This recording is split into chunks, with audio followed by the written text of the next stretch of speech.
The Fibber McGee and Molly Show.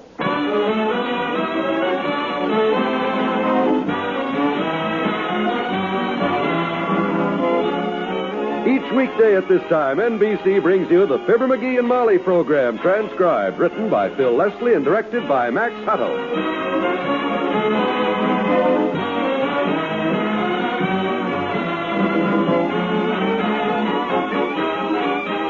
Fibber and Molly will be with you in a minute. Within the next 20 seconds, a fire will break out somewhere in the United States. Lives may be lost, property damaged, homes or buildings destroyed. Yes, there are 4,600 fires in America each day of the year. They kill 11,000 persons and disfigure or severely burn thousands more. 90% of all fires which start in the home can be traced to human carelessness. By obeying a few simple rules of fire prevention from now on, you and I can protect ourselves and our families from this devastating menace. Rule 1 is don't smoke in bed or discard lighted cigarettes carelessly. Rule 2, clean out old newspapers, magazines, and other inflammable debris. Rule 3, promptly repair defective wiring equipment. Replace worn or frayed wiring as soon as you notice it. Fire won't wait till tomorrow. Rule 4, use only those cleaning fluids which will not burn. And last but not least, be careful with matches. Keep them out of the reach of small children. Remember, it doesn't pay to gamble with fire. The odds are against you every time.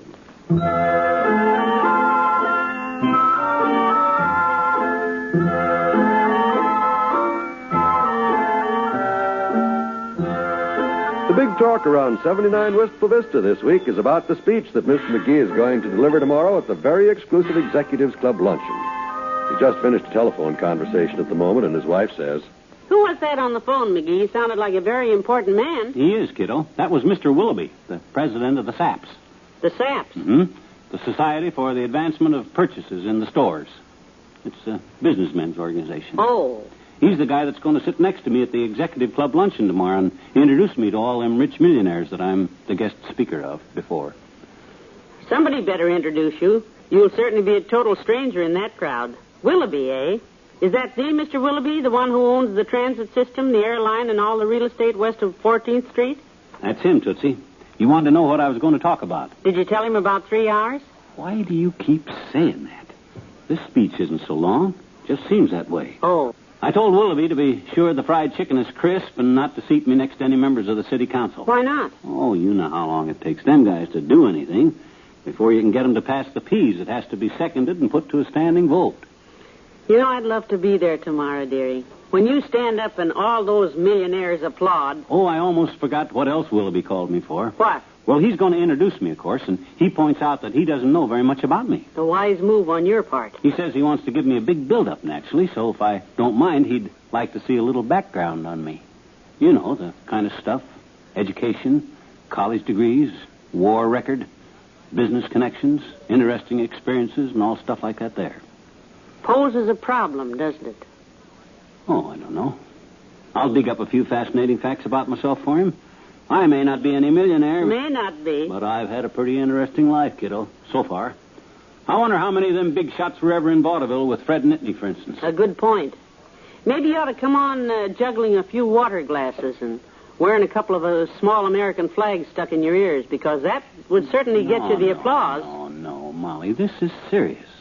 I'll look through my stuff and I'll... You hear that parakeet? He's even interested in my speech. Ain't you, Buster? That's right, baby. You just speak right up. Isn't he sweet, McGee? I'm so glad we got that little bird. Come in. Hello there, kids. Where is it? Where is it? Can I see it? Where is it? Where is it? What do you mean? What do you mean, where is it? Doc Gamble says you had a new addition to the family last week, and I run all the way over here to see it. I would have brought a present, but I didn't have time to stop. I want to see where. Wait a minute. Take it easy. There he is. In the cage there. Huh? It's a bird. A talking bird. Speak up, Buster. Come on, speak to the old-timer. Listen to that, McGee. Hear him speak? Sure. Couldn't understand a word he said, kids. Foreigner, ain't he? Yeah, he can't understand you, too, either. Well, like I was saying to Bessie just yesterday, I said... how is Bessie these days, anyway? We haven't seen her in ages. Oh, Bessie's just fine, daughter. Cuter than a basket of kittens and just about as hungry all the time. You two still going together, are you? Yep. He went to one of them radio quiz shows last night, kids. Had a fascinating evening. Really? Had a fella on the stage there with a microphone, a big voice, and a smile that looked like somebody opened the door on a china closet. I know the guy you mean. Called me and Bessie up on the stage, and Bessie answered 2 questions right in a row. Well. Won first prize. Wonderful. What were the questions? First, he asked her name, then he asked her my name. Bessie got the answers backwards, but they give her the prize anyhow. A free trip for one with all expenses paid to Sydney, Australia. My goodness, that's quite a prize. When is she going? Not till she figures out some way to win a trip back, daughter. So long, kid. So long, old timer.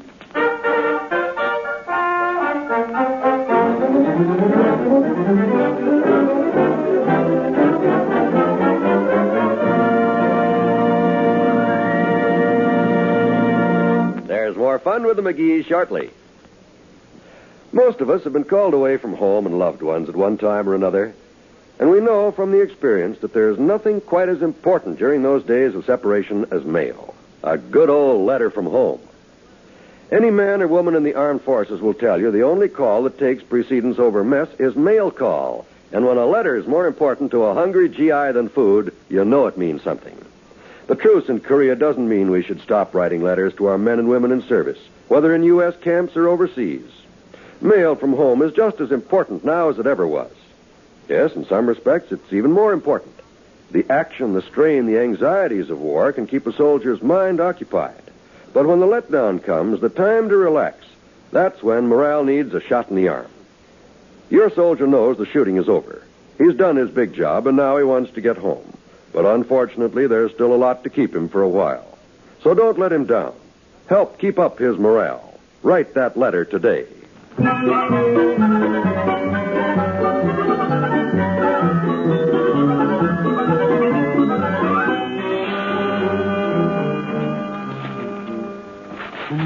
You doing with all that junk, McGee? This junk, my dear, is my old scrapbooks I brought down out of the attic. I'm looking up my past to give Willoughby some build-up material. You know, to give me a build-up with when he introduces me to speak tomorrow. Oh, that. Mm-hmm. Are you supposed to take it to him or what? No, his secretary's coming over to pick it up this afternoon. So far, I haven't found quite the right kind of material yet. I got to impress them executives some way, you know. Here, let's look at my newspaper clippings. Oh, here's a nice picture here. From the Peoria Star, 1909. Says McGee boy gets head stuck in churn. Shows your sister Kitty greasing your head. Can't see your face, though. No, that stuff won't help. I got a box of things here to show him, though. What's that? My medals. Medals? From the First World War. Here's my good conduct ribbon. It's a little tore from the time I got into that fight with those 2 lieutenants. What 2 lieutenants? The ones who said I didn't deserve a good conduct medal. Oh. What's this? That's my old bayonet. Look out, kiddo. It's still pretty sharp. You know this thing once saved my life? Heavenly days. Yep.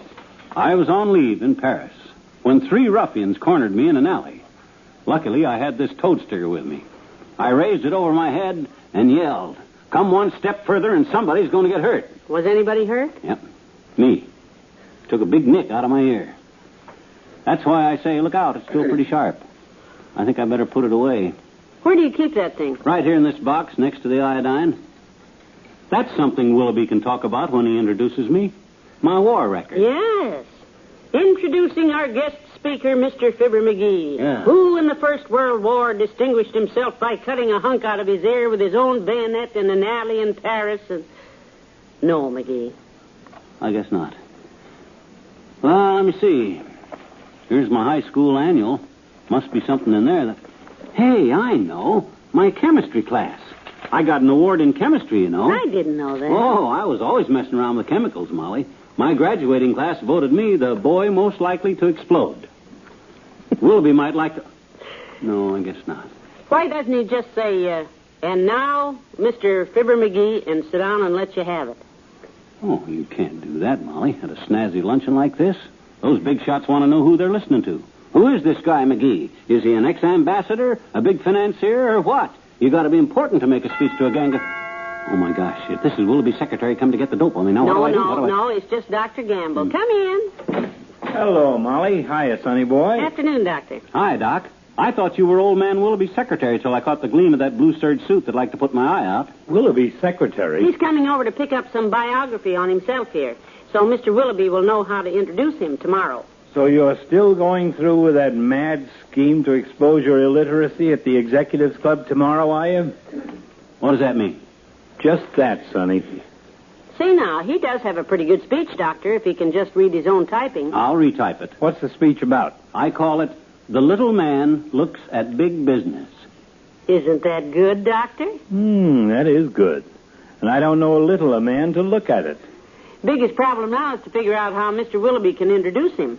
McGee seems to think he has to have some fascinating background of some sort. Oh, my gosh, I'll bet this is her. Now, I'll take it. I'll tell her I invented the cotton gin. Tell her I discovered Billy Martin. I'll tell her that I'm the guy. Hush, dearie. Come in. Oh, good afternoon, McGee's residence. Yes, you're Miss... Callahan, madam. I'm secretary to Jason J. Willoughby. Why, hello, Dr. Gamble. Hello, Doris. Let me do the honors. Molly, this is Miss Callahan. Doris, Mrs. McGee. How do you do, I'm sure. And this is the, gentleman you came to see, Doris. Mr. McGee. How do you do, sir? Charmed, miss. Charmed. I can give you all the information Jason needs on this lad, Doris. Oh, good. You stay out of this, Fatso. I'll take McGee, you see, Miss... Yeah, you want to know all about my college degrees, miss. Tell Willoughby that the Sorbonne in Paris saw... You see, Doris, Lie down, Doc. McGee, I think the doctor wants to speak. Thank you, my dear. Doris, you tell Willoughby that Mr. McGee doesn't want to be introduced as a great scholar. That's for sure. I see. And he doesn't want Jason to make any reference to fortunes that Mr. McGee has made and lost. I don't? Nor does he want any discussion of honorary degrees, of diplomatic decorations, or of his experience as an explorer and adventurer. Oh, good, good. Yes. Yes, good. This is a modest man, my dear. Ask Jason to introduce him tomorrow simply as a man of the people, a common man with a message. And they don't come any commoner, miss. You may tell Jason that I wish to be thought of simply as an average American. Yes, sir. When I appear before this little gathering tomorrow, it will be as a man who speaks for the people, of the people. Bye.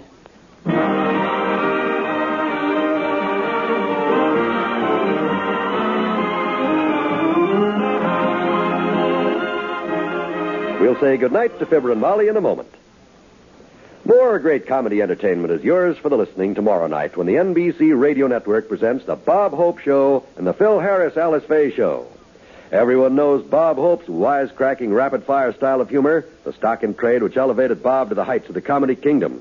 You'll enjoy his program tomorrow night with the music of Les Brown's Band of Renown, the song stylings of Margaret Whiting, and Bob's special guest stars. Later, on the Phil Harris Alice Faye Show, listen to another fast-paced comedy as Phil mixes with Elliot Lewis, Julius Abruzio, and Brother William to come out low man on the totem pole. Of course, there'll be songs by Phil and Alice to add to your listening pleasure and to top off the comedy carryings on. Also on Friday evening, listen to young and popular Eddie Fisher with his quarter hour of pleasure-filled song stylings, and to the Dinah Shore Show featuring this glamorous songbird and a program of your favorite music. Friday and every day, you'll hear America's greatest radio programs on this station of the NBC Radio Network.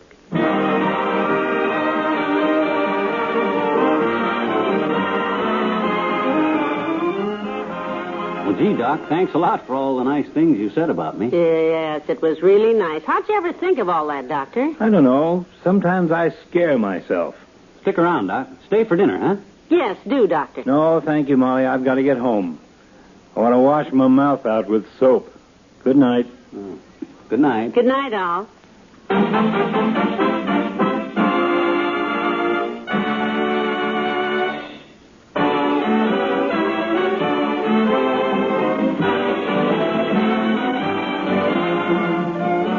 NBC has brought you the Fibber McGee and Molly program, transcribed with Bill Thompson as the old-timer, Arthur Q. Bryan as Dr. Gamble, and Marion Richmond as Miss Callahan. This is John Wald inviting you to be with us again tomorrow night for another visit with Fibber McGee and Molly. Just for laughs, hear Can You Top This tonight on the NBC Radio Network.